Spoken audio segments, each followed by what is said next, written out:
CCTV ফুটেজে দেখা যায় দেশীয় অস্ত্রশস্ত্র নিয়ে একদল লোক রাস্তায় মহড়া দিচ্ছে।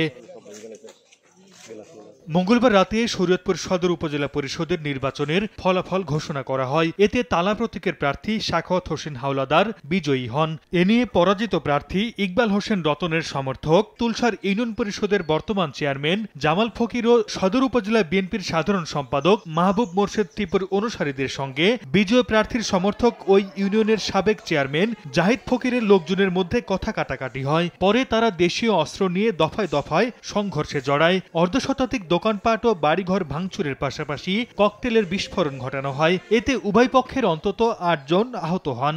সর্দার এবং ফকির বাড়িতে তারা ব্যাপক ভাঙচুর করে এবং বোমাবাজি করে। এটা মূলত হয়েছেই তারা ঠকার কারণে, তাদের ভোট দেয় নাই এই কারণে। আমাদের লোকজনও পরবর্তীতে কিছু ঘটনা করছে, প্রতীকের মিছিল করছে।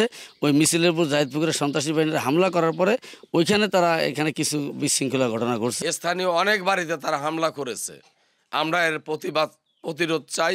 অপ্রীতিকর পরিস্থিতি এড়াতে এলাকায় মোতায়েন করা হয়েছে অতিরিক্ত পুলিশ। মামলার অভিযোগ দিলে আমরা এটা আইনগত ব্যবস্থা নেব। এলাকায় পর্যাপ্ত পুলিশ মোতায়েন আছে। এদিকে সাতক্ষীরার আশাশুনিতে নির্বাচন পরবর্তী সহিংসতায় জড়িয়েছেন বিজয়ী প্রার্থী এবিএম মুস্তাকিম ও পরাজিত প্রার্থী শাহনেওয়াজ ডালিমের সমর্থকরা। এতে উভয় পক্ষের অন্তত 10 জন আহত হয়েছেন। এই ঘটনায় পুলিশ 13 জনকে গ্রেফতার করেছে। সর্দার মোহাম্মদ আরিফ, সময় সংবাদ।